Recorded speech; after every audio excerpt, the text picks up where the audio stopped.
പിതാവിൻ്റെയും പുത്രൻ്റെയും പരിശുദ്ധാത്മാവിൻ്റെയും നാമത്തിൽ ആമേൻ.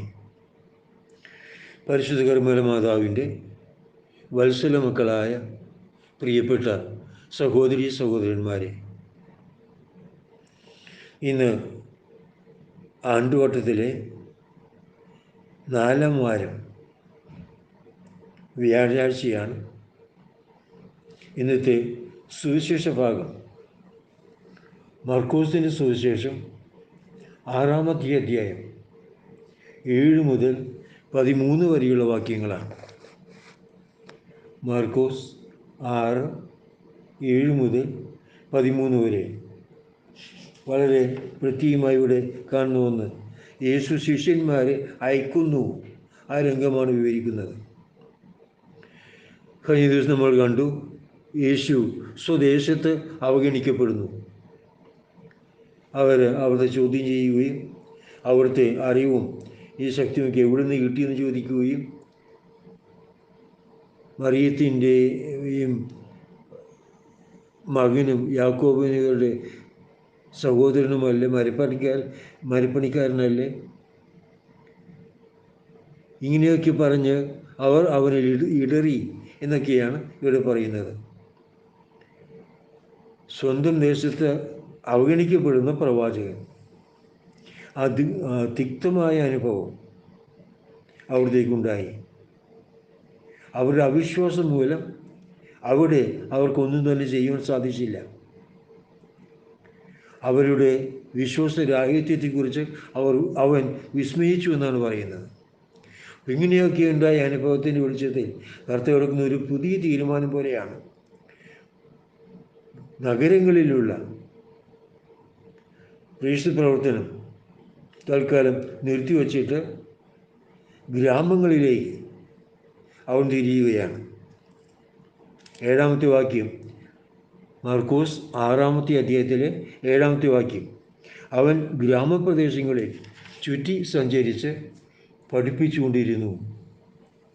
അപ്പോൾ തൻ്റെ പ്രവർത്തന മേഖല തന്നെ മാറ്റുവാൻ അവിടുത്തെ പ്രേരിപ്പിച്ച ഒരു ദുഃഖകരമായ അനുഭവമായിരുന്നു തൻ്റെ സ്വദേശത്ത് ലഭിച്ച ആ തിരസ്കരണം.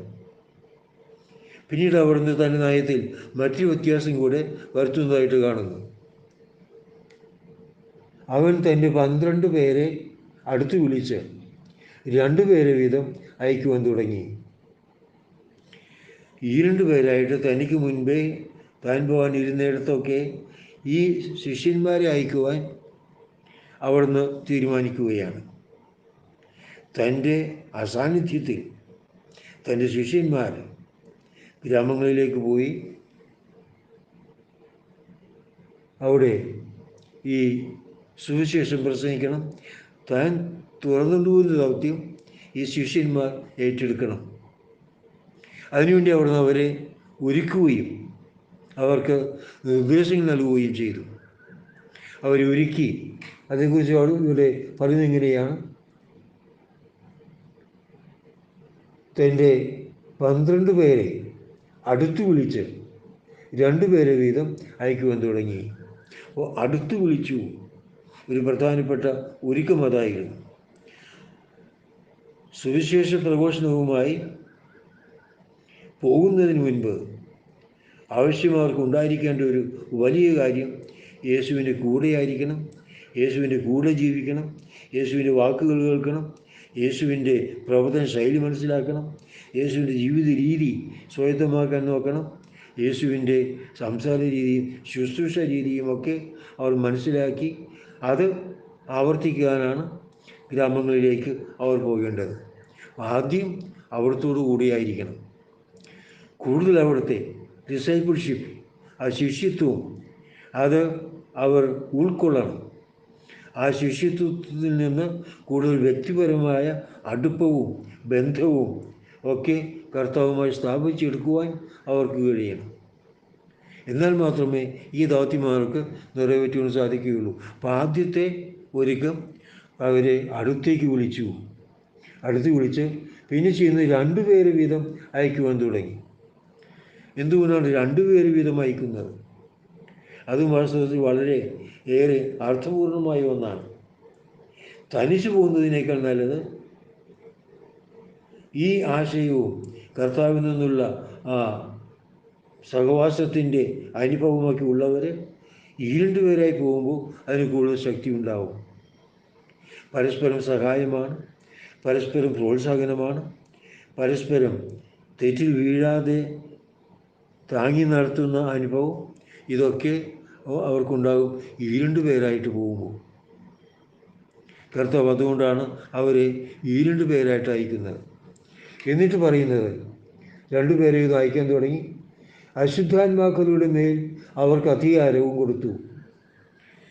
അപ്പോൾ പോകുമ്പോൾ അവർക്ക് അവിടെ നൽകുന്ന ഒരുക്കത്തിൻ്റെ മറ്റൊരു കാര്യം, അവർക്ക് അധികാരം നൽകുന്നു. ഇവിടെ പ്രത്യേകമായും എടുത്തു പറയുന്നത് അധികാരം, പിശാചുക്കളുടെ മേൽ അധികാരം നൽകുന്നു എന്ന് പ്രത്യേകം എടുത്തു പറയുന്നുണ്ട്. അതേക്കുറിച്ച് നമ്മൾ മനസ്സിലാക്കേണ്ട ഒരു കാര്യം, മറ്റ് അധികാരങ്ങളും കർത്താവ് നൽകിയിരുന്നുവെന്ന് മറ്റ് സുവിശേഷം കാണുന്നുണ്ട്. പ്രസംഗിക്കുവാനുള്ള അധികാരം, രോഗങ്ങളെ സുഖപ്പെടുത്തുവാനുള്ള അധികാരം, പ്രസംഗിക്കുവാനുള്ള അധികാരം, ഇതൊക്കെ കർത്താവ് അവർക്ക് നൽകുന്നുണ്ട്. അപ്പോൾ ഇവിടെ പ്രത്യേകമായും ഈ അശുദ്ധാത്മാക്കളുടെ കാര്യം, പിശാചുക്കളുടെ കാര്യം മാത്രം എടുത്തു പറയുവാൻ ഒരു കാരണമുണ്ടെന്നാണ് ബൈബിൾ പണ്ഡിതന്മാർ പറയുക. മാർക്കോസ് സുവിശേഷകൻ വിജാതിയരുടെ ഇടയിൽ സുവിശേഷം പ്രസംഗിച്ചവനാണ്. അപ്പോൾ ഇവിടെ വിജാതിയരെ കൺമുമ്പിൽ കണ്ടുകൊണ്ടാണ് അദ്ദേഹം പറയുന്നത്. അവരെ സംബന്ധിച്ച് ഇവിടെ പറയുന്നത്, റോമാക്കാർക്ക് ലേഖനത്തിൽ പൗലോസ് പറയുന്നത്, അവർ ദൈവത്തെ അംഗീകരിക്കുന്നത് പോരായ്മയായി കരുതിയ നിമിത്തം അധമവികാരത്തിനും അനുചിത പ്രവർത്തികൾക്കും ദൈവം അവർ വിട്ടുകൊടുത്തു. അധമവികാരത്തിനും അനുചിതമായ പ്രവർത്തികൾക്കും വിട്ടുകൊടുക്കപ്പെട്ടവരാണ്. അവർ എല്ലാ തരത്തിലുള്ള അനീതിയും ദുഷ്ടതയും അത്യാഗ്രഹവും തിന്മയും നിറഞ്ഞവരാണ്.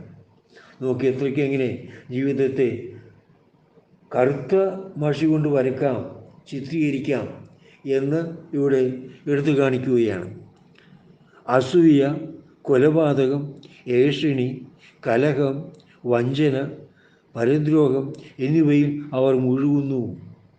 അപ്പോൾ തിന്മയ്ക്ക് അടിപ്പെട്ട് ജീവിക്കുന്നവരുടെ ഒരു ജീവിതത്തിൻ്റെ ചിത്രം, വാങ്മയ ചിത്രം ഇവിടെ എടുത്തു കാണിക്കുകയാണ്. അവർ പരദൂഷകരും ദൈവനിന്ദകരും ധിക്കാരികളും ഗർവിഷ്ഠരും പൊങ്ങച്ചക്കാരും തിന്മകൾ ആസൂത്രണം ചെയ്യുന്നവരും മാതാപിതാക്കളെ അനുസരിക്കാത്തവരും ബുദ്ധിഹീനരും അവിശ്വസ്തരും ഹൃദയശൂന്യരും കരുണയില്ലാത്തവരും ആയിത്തീരുന്നു. ഇങ്ങനെയുള്ള ഒരു തിന്മയുടെ നീണ്ട പട്ടിക എടുത്ത് അവതരിപ്പിച്ചുകൊണ്ട് എങ്ങനെ മനുഷ്യൻ തിന്മയുടെ പൈശാചിക ശക്തികളുടെ അടിമയായിത്തീരുന്നു എന്ന് എടുത്തു കാണിക്കുകയാണ്. ഈ അടിമത്വത്തിൽ നിന്നാണ് പ്രഥമത അവർ ജനങ്ങളെ മോചിപ്പിക്കേണ്ടത്. അതുകൊണ്ടാണ് ഈ ഒരു കാര്യം മാത്രം പ്രത്യേകം എടുത്തു പറയുന്നത്. അശുദ്ധാത്മാക്കളുടെ മേൽ അവർക്ക് അധികാരം കൊടുത്തു. മനുഷ്യന് വരിഞ്ഞു മുറുക്കിയിരിക്കുന്ന ഈ തിന്മയിൽ നിന്ന് അവരെ മോചിപ്പിക്കാൻ അശുദ്ധാത്മാക്കളെ ശാസിക്കുവാനും പുറത്താക്കുവാനുമുള്ള അധികാരം അവർക്ക് വേണം. അശുദ്ധാത്മാവ് പുറത്തു പോവാതെ ഇത്തരം തിന്മകളിൽ നിന്ന് മോചനം പ്രാപിക്കാൻ സാധിക്കുകയില്ല. നമുക്ക് വളരെ പ്രത്യേകമായി ശ്രദ്ധേയമായ ഒന്നാണ്, നമ്മളും തിന്മയുടെ ഏതെങ്കിലും വിധത്തിലുള്ള പ്രവർത്തനത്തിന് അടിമകളായി തീരുന്നുവെങ്കിൽ ആ അശുദ്ധാത്മാവിനെ പുറത്താക്കുക തന്നെ വേണം. അശുദ്ധാത്മാവിനോട് ഒരു സോഫ്റ്റ് കോർണർ കാണിച്ചുകൊണ്ട് സ്വീകരിക്കേണ്ടിയിരുന്നാൽ ഒരിക്കലും നമുക്കതിൽ നിന്നും മോചനം നേടാനാവില്ല. വളരെ കർക്കശമായി തന്നെ അശുദ്ധാത്മാക്കളോട് അധികാരപൂർവം കൽപ്പിക്കുവാൻ, ബഹിഷ്കരിക്കുവാൻ ഉള്ള ഒരു ഉറച്ച മനസ്സ് നമുക്കിന്നും ആവശ്യമാണ്. ഇവിടെ അശുദ്ധാത്മാക്കളുടെ മേൽ അവർക്ക് അധികാരം കൊടുത്തു. ഇനി അവർക്ക് നൽകുന്ന നിർദ്ദേശങ്ങളാണ്. ഈ നിർദ്ദേശങ്ങളും പ്രധാനപ്പെട്ടതാണ്. യാത്രയ്ക്ക് വടിയല്ലാതെ മറ്റൊന്നും, അപ്പമോ സഞ്ചിയോ അരപ്പട്ടയിൽ പണമോ കരുതരുത്. ചെരുപ്പ് ധരിക്കാം, 2 ഉടുപ്പുകൾ ധരിക്കരുത്. അവൻ തുടർന്നു, നിങ്ങൾ ഏതെങ്കിലും സ്ഥലത്ത് ഒരു വീട്ടിൽ പ്രവേശിച്ചാൽ അവിടം വിട്ടുപോകുന്നതുവരെ ആ വീട്ടിൽ തന്നെ താമസിക്കുവിൻ. അപ്പോൾ ആദ്യം പറഞ്ഞത് ലളിതമായ വിനീതമായ ഒരു ജീവിതം നയിക്കുന്നവരാകണം നമ്മളെല്ലാം. എല്ലാ ക്രൈസ്തവരും സുവിശേഷ പ്രസംഗകരാണ്. Every Christian is a missionary. ആ ഒരു പ്രത്യേകമായ മിഷൻ ദൗത്യം നമുക്കെല്ലാവർക്കുമുണ്ട്. ഈ ദൗത്യം നിറവേറ്റണമെങ്കിൽ നമ്മൾ ലോകത്തോട് അള്ളിപ്പിടിച്ചെടുക്കുന്നവരാകരുത്. ലോകത്തിൻ്റെ മായമോഹങ്ങളിൽ കുടുങ്ങി മയങ്ങി കഴിയുന്നവരാകരുത്. ഈ ലോകത്തെയും അതിലുള്ള വസ്തുക്കളെയും നമ്മുടെ കാൽച്ചുവട്ടിൽ ആക്കി അതിൽ നിന്നൊക്കെ ഉയർന്ന തലങ്ങളിലേക്ക്, സ്വർഗത്തിലേക്ക് നമ്മൾ ലക്ഷ്യവും നോട്ടവും വെച്ചുകൊണ്ട് ജീവിക്കുന്നവരായി തീരണം. ലോകം മുഴുവൻ നേടിയാലും നിന്റെ ആത്മാവ് നഷ്ടപ്പെട്ടാൽ നേടിയ ലോകം കൊണ്ട് നിനക്കെന്ത് പ്രയോജനം? നേടിയ ലോകമല്ല പ്രധാനം, ആ ലോകത്തെ കർത്താവിന് വേണ്ടി നേടുന്നതിലാണ് നമ്മുടെ ജീവിതത്തിൻ്റെ വിജയം. നമ്മൾ ലോകത്തിന് അടിമകളാകാനല്ല, ലോകത്തെ ദൈവത്തിലേക്ക് അടുപ്പിക്കുന്ന അധികാരികളായി നമ്മൾ മാറണം. നമ്മൾ ഉന്നതങ്ങളിൽ ലക്ഷ്യം വെച്ചുകൊണ്ട് ജീവിക്കുന്നവരാകണം. ഈ ലോകത്തിലെ വസ്തുക്കളൊന്നും ഒരിക്കലും നമ്മെ സംതൃപ്തരാക്കാൻ പോകുന്നില്ല. നമുക്ക് യഥാർത്ഥമായ സന്തോഷവും സമാധാനവും സംതൃപ്തി ലഭിക്കുന്നത് ലോകത്തെ ഉപേക്ഷിച്ച് ദൈവത്തിലേക്ക് മനസ്സിനെ ഉയർത്തുമ്പോഴാണ്. ഇനി വീണ്ടും പറയുന്നത്, നിങ്ങൾ ഏതെങ്കിലും ഒരു സ്ഥലത്തെ ഒരു വീട്ടിൽ പ്രവേശിച്ചാൽ അവിടെ വിട്ടുപോകുന്നതുവരെ ആ വീട്ടിൽ തന്നെ താമസിക്കുകയും. നമ്മൾ സുഖം അന്വേഷിച്ച് അവിടെ ഇവിടെ നടക്കുന്നവരാകരുത്. ഉള്ളതുകൊണ്ട് തൃപ്തിപ്പെട്ട് നമുക്ക് സ്വീകരണം നൽകുന്ന ഭവനത്തിൽ സ്ഥിരമായി വസിച്ച് ആ പ്രദേശത്ത് സുവിശേഷ പ്രസംഗം നടത്തണം. അപ്പോൾ സുഖ സൗകര്യങ്ങൾ തേടിയുള്ള ഒരു യാത്രയല്ല, സുവിശേഷ പ്രചരണത്തിന് വേണ്ടിയുള്ള യാത്ര മാത്രമായിരിക്കണം. വീണ്ടും അവിടുന്ന് പറയുന്നു, എവിടെയെങ്കിലും ജനങ്ങൾ നിങ്ങളെ സ്വീകരിക്കാതിരിക്കുകയാണെങ്കിൽ, നിങ്ങളുടെ വാക്കുകൾ ശ്രവിക്കാതിരിക്കുകയാണെങ്കിൽ, അവിടെ നിന്ന് പുറപ്പെടുമ്പോൾ അവർക്ക് സാക്ഷ്യത്തിനായി നിങ്ങളുടെ കാലിലെ പൊടി തട്ടിക്കളയുവിൻ. നമ്മൾ സ്വീകരിക്കപ്പെടുന്നില്ല എന്ന് കണ്ടാൽ, അത്രയ്ക്ക് ധിക്കാരപൂർവ്വം ജീവിക്കുന്നവരാണെങ്കിൽ, അത്രയ്ക്ക് തിന്മയിൽ അള്ളിപ്പിടിച്ച് കിടക്കുന്നവരാണെങ്കിൽ, പിന്നെ നമ്മളവിടെ നിന്നിട്ട് കാര്യമില്ല. സോദോം ഗൊമോറായെ പോലെ ആ നഗരങ്ങളിൽ വിട്ടുകളഞ്ഞേക്കുക. അത് ദൈവത്തിൻ്റെ നീതി പ്രവർത്തിക്കുവാനായി വിട്ടുകൊടുത്തുകൊണ്ട് നമ്മുടെ കാലിൽ പൊടി പോലും തട്ടിക്കളഞ്ഞുകൊണ്ട് മറ്റ് ഗ്രാമങ്ങളിലേക്ക് പോവാം.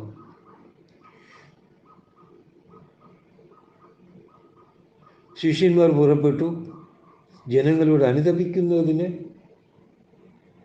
പ്രസംഗിച്ചു.